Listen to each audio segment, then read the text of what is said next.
Hello my darlings. Unfortunately, I don't have a normal episode of Fate and Circumstance for you today, because one of our hosts had a small family emergency, so unfortunately we didn't get the chance to record, but I got surprised with an incredibly wonderful treat this week, which was our friend DB Mars, one of the hosts of the Feast is Life podcast, as well as wonderful fanfic writer, surprised me by starting to do a podfic of one of my fanfictions.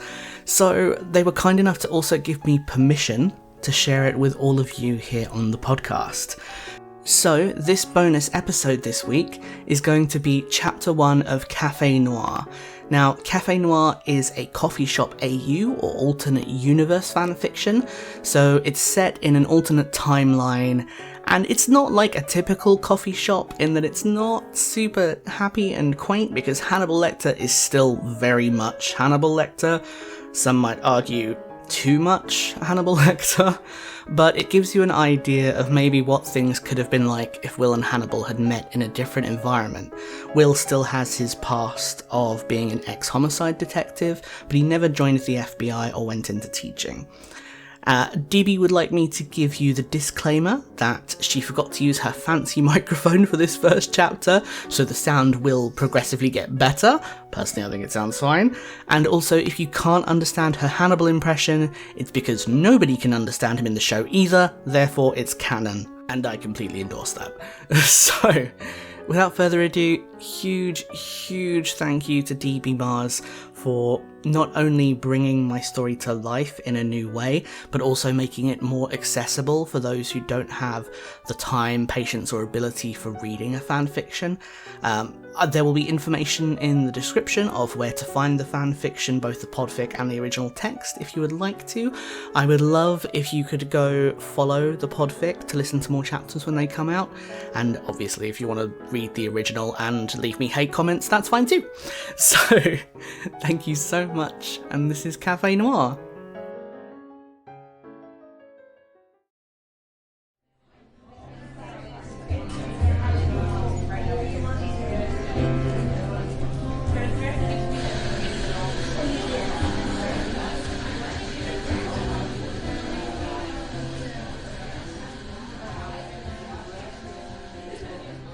Café Noir by Fanfarin, read by DB Mars. Chapter 1. Dr. Hannibal Lecter is a professional. His work is, in a word, immaculate. Yet the crisp, russet fragments wedged deep beneath his well-manicured nails, like scrapings of watercolor pigment, are not supposed to be there. The arched spray of crimson spread in a fractured diagonal line across his otherwise stark white dinner shirt is, quite frankly, infuriating.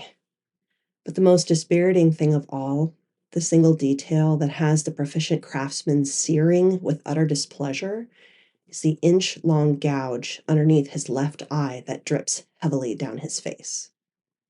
Acrylic nails are a sin against man and God, and if he had his way, they would be simply outlawed outright. The slight, almost weedy-looking waitress had ruined his favorite local cafe with her shrill, endless chatter and abysmal etiquette.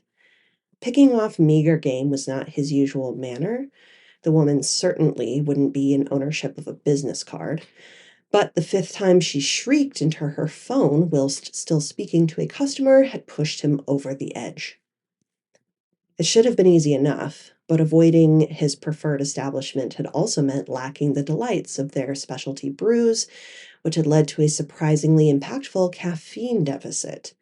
Or at least, that is what he had decided to blame his error on, rather than risk analyzing the legitimate root cause of a mismanaged dose of sedative. Dr. Hannibal Lecter does not make mistakes. Or so he told himself as he gazed into the bathroom mirror, finding himself growing more irate at the sight of his own face. The cut wasn't as deep as the trail of blood along his skin may have led one to believe, but he couldn't overlook the heavy, blue-tinged bags underneath his eyes.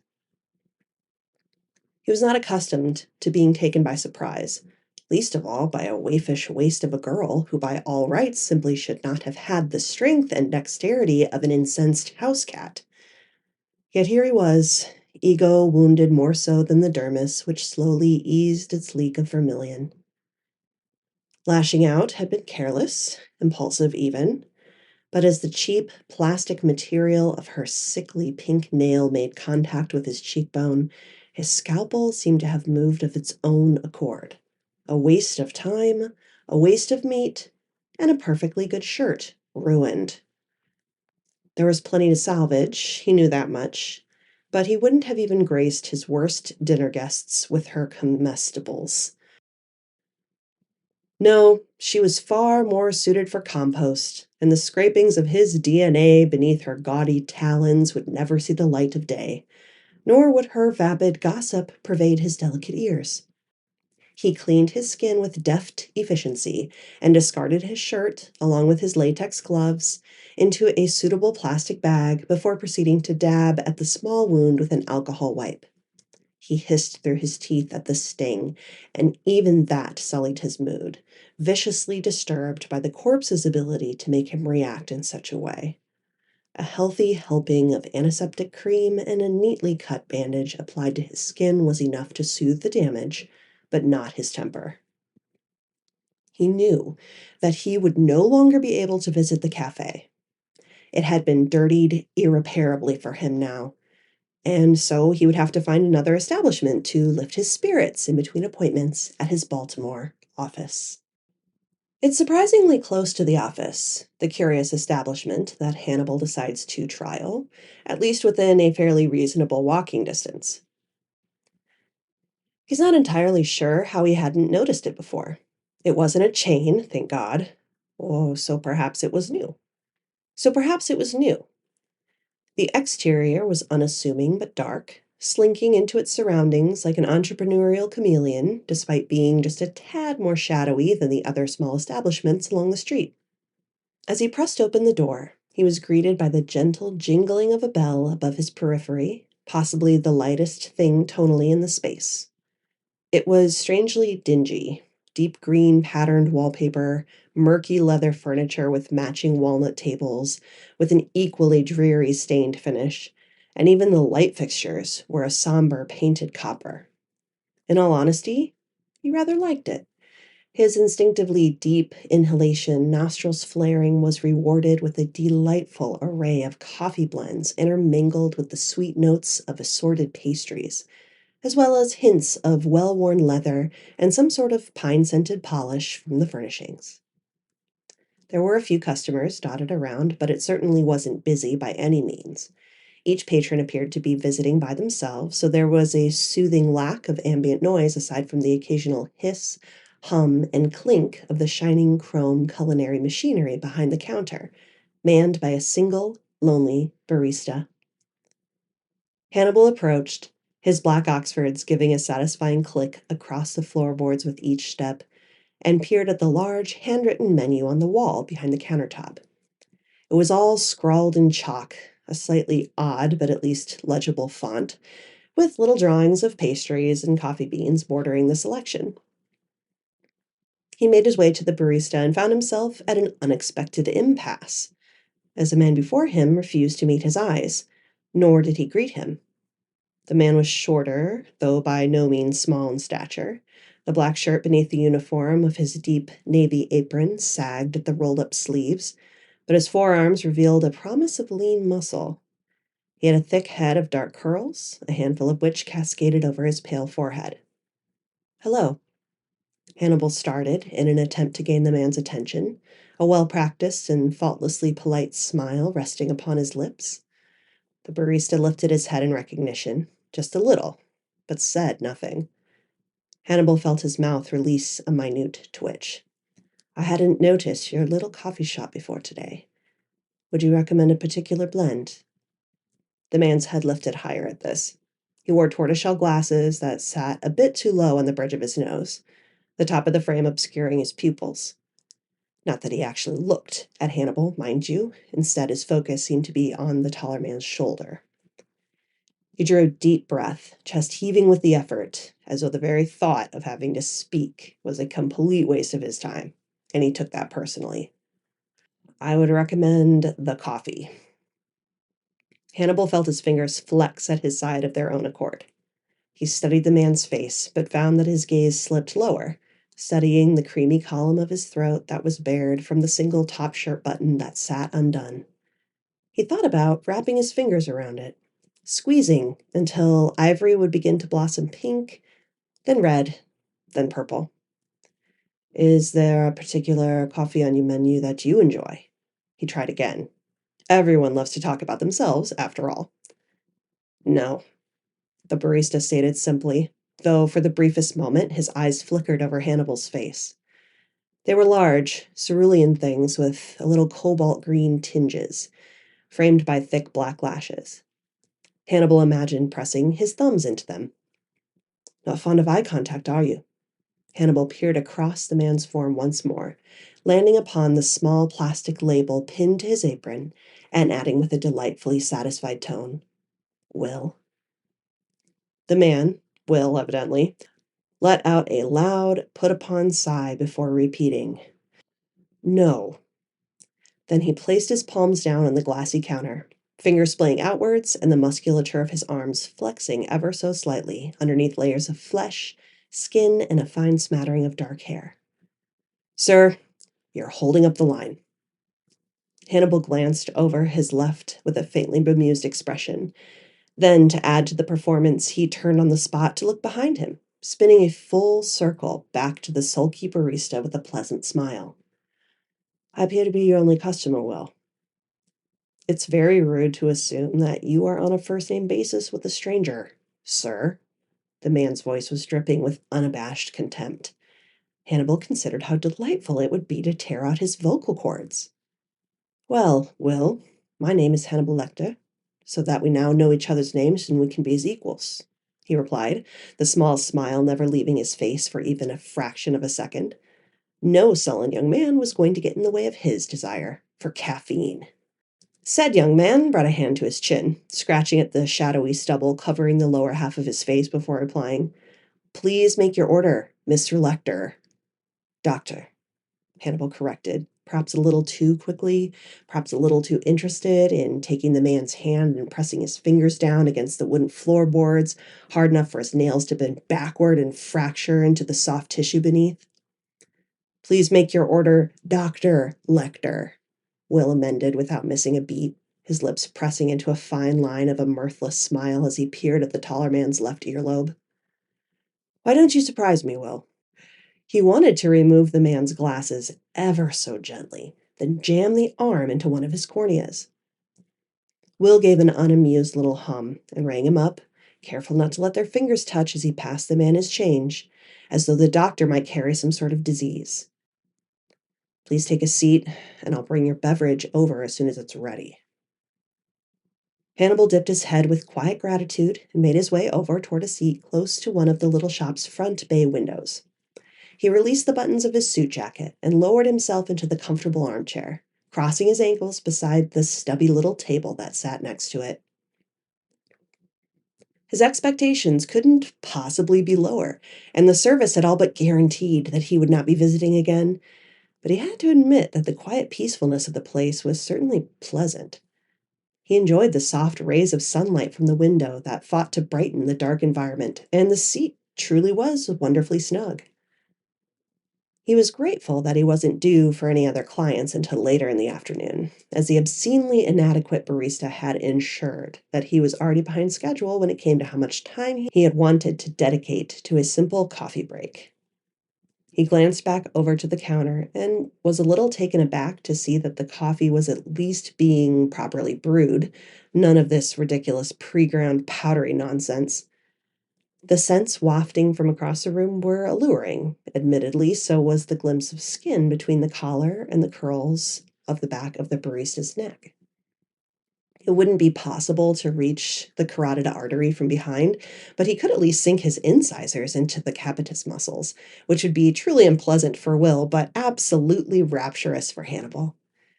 He could practically feel the sensation in his gums, that peculiar creeping of the skin that pulls at you when you imagine biting into a ripe kiwi, disturbing and delectable all at the same time.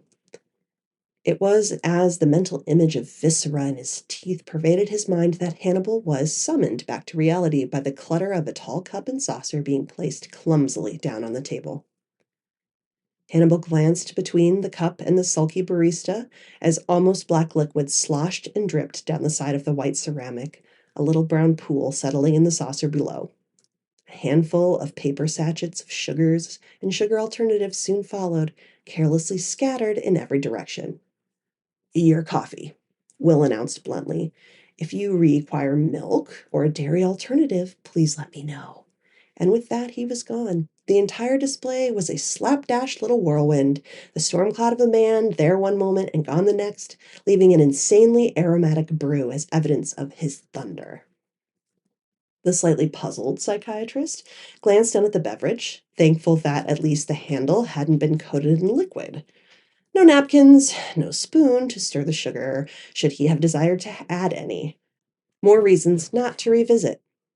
He gingerly placed his fingers along one side of the cup, delicately avoiding any of the drizzled spills, his other hand elegantly clasping the handle.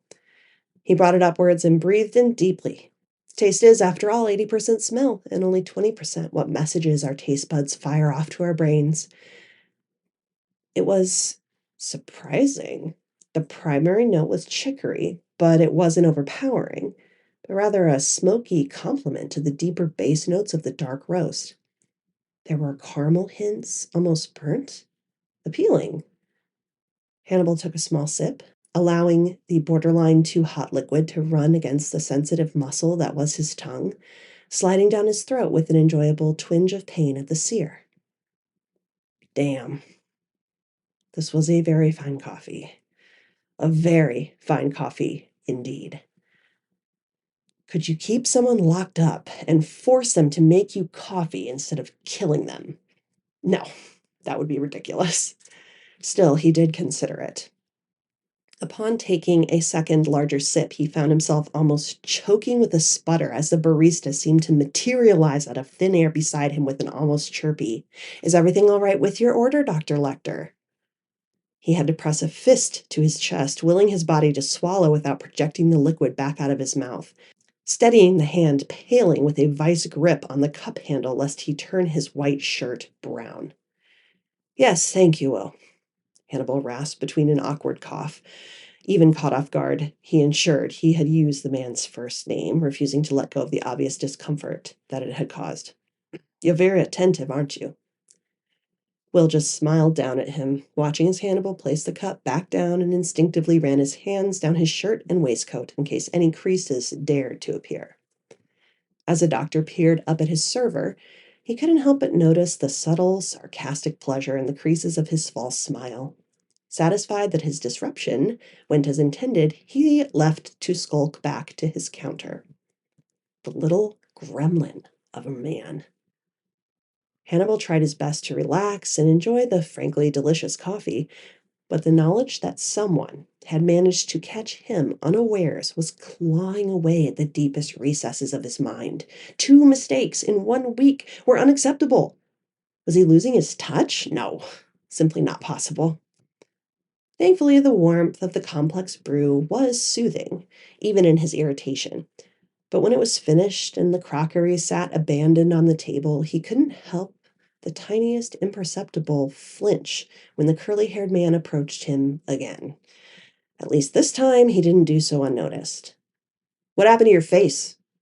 the man was asking as he picked up the cup and the saucer, and Hannibal was surprised to look up and find the man actually looking at him directly, still avoiding looking too closely at his eyes, but at least genuinely peering at his visage. Instinctively, he brought his hand to the small rectangular bandage, brushing his fingertips along the coarse fibers. He paused, as if in pondering, then curled his lips into a smirk that brought out the sharp angles of his bone structure. A particularly insolent cat. Will's eyes narrowed, holding the crockery to his chest as he turned his body slightly as if to walk away. "Maybe you should consider getting a dog." Hannibal dragged his eyes from the tip of the man's dark hair all the way down to his worn shoes, a slow, lingering gaze that traveled across each contour of his body. He settled his gaze back upon Will's face, and for the briefest moment could not disguise the remnant of hunger in his eyes as he murmured, "Perhaps I should."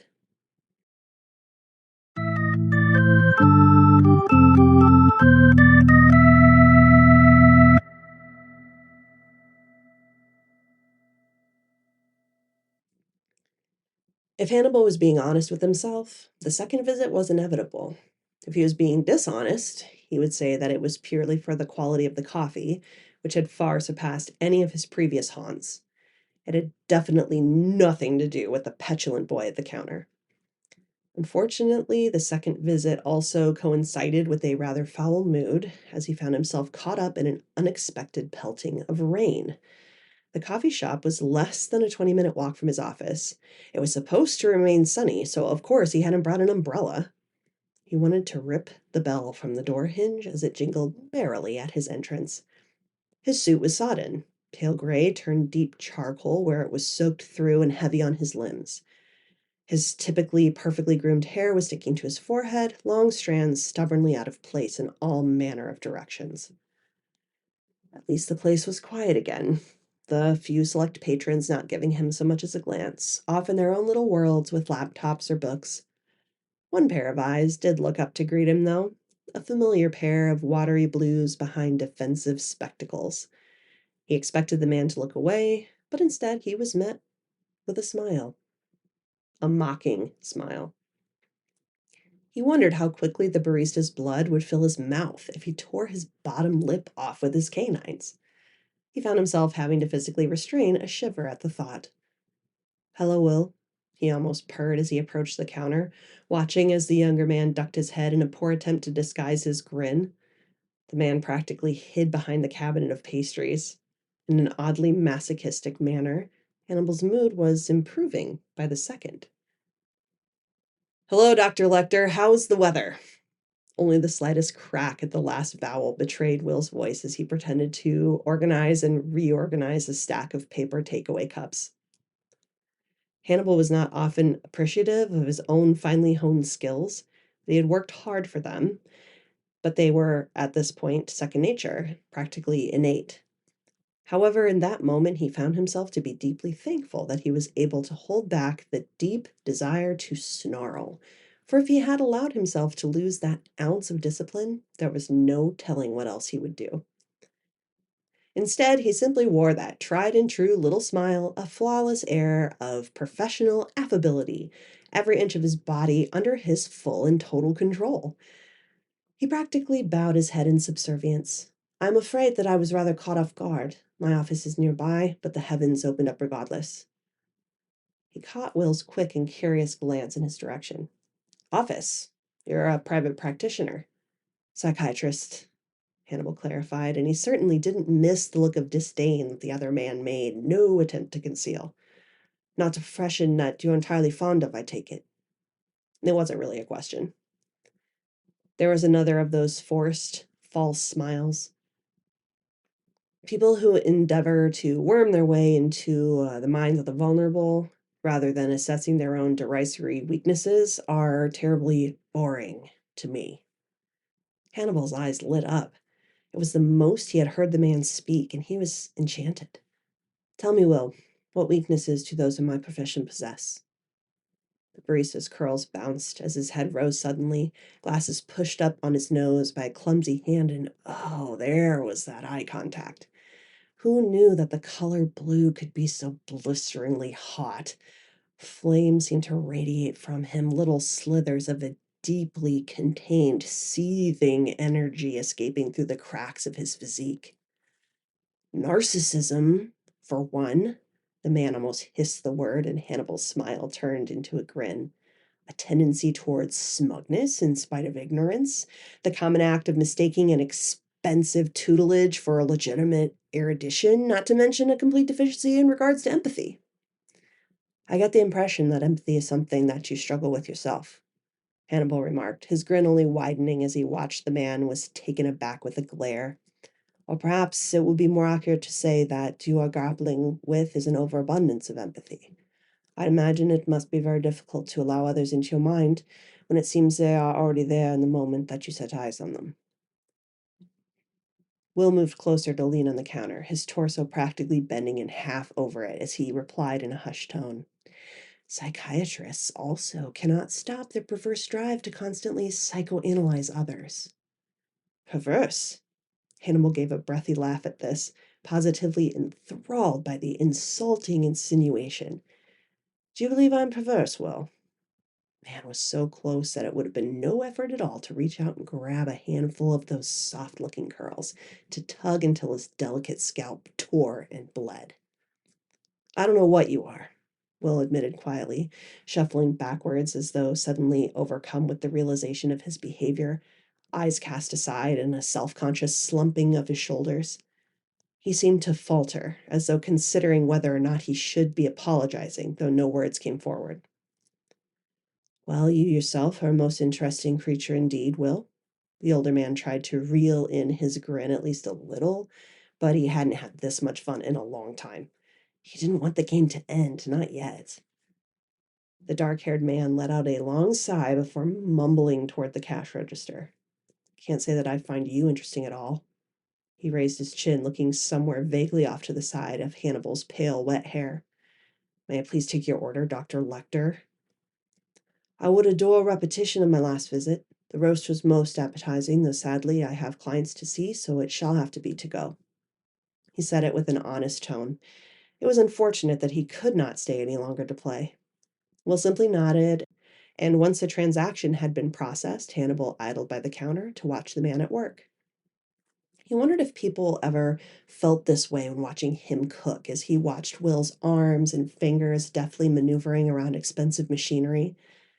They probably didn't imagine the sound of cracking radius and ulna bones, the way the fractured edges would tear through flesh if angled correctly, but perhaps they experienced something akin to it, a sort of fascinated beatitude. Dr. Lecter? Will slid a cardboard sleeve over a cup and pressed it across the clean, gleaming glass counter. Hannibal had to resist the urge to try and touch the man's fingers as he wrapped his own around the vessel. Thank you. As Hannibal spoke, he turned to leave, but then feigned an epiphany, as though a thought had come to him all of a sudden, rather than the reality of it being the culmination of a darkly developing plot inside of his mind since he had entered the establishment from the dingy weather outside. Well, I am so terribly sorry, but perhaps you might be able to do me a favor. The shorter man raised his eyebrows, a noticeable hint of suspicion, as he peered curiously up at the deep amber eyes practically boring into him. He didn't speak, but merely waited patiently for Hannibal to continue. I recently installed a rather elaborate coffee maker in my office. I fear I may have overcomplicated things, as the manual feels like a foreign language, and I simply cannot fathom how it's supposed to work. He crinkled his brow in his best impression of helpless innocence. Would you mind perhaps visiting my office sometime to take a look at it? I would be truly in your debt. Will seemed to mull the information over in his mind, judging by the manner in which he was worrying his bottom lip between his teeth. It was distracting. I guess I can do that, he spoke slowly, uncertain. Hannibal dug into his moist jacket with his free hand, prying a neat little white business card from his inside pocket before placing it neatly down on the counter.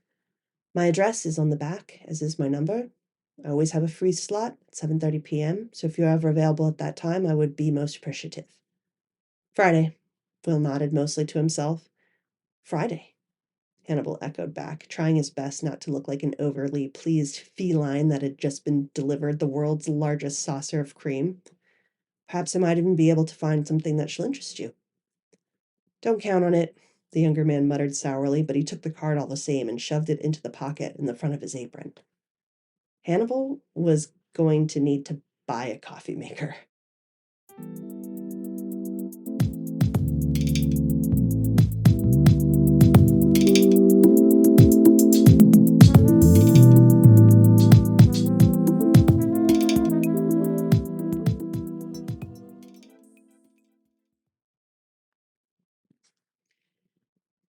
Café Noir?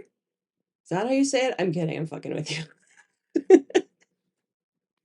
He moved to remove the man's glasses ever so gently, then jammed the arm into one of his corneas. Rather than assessing their own derisory, I don't know that word. Derisory? I need to, oh God, fucking gotta look this up. Thanks a lot, Felix. Comestibles?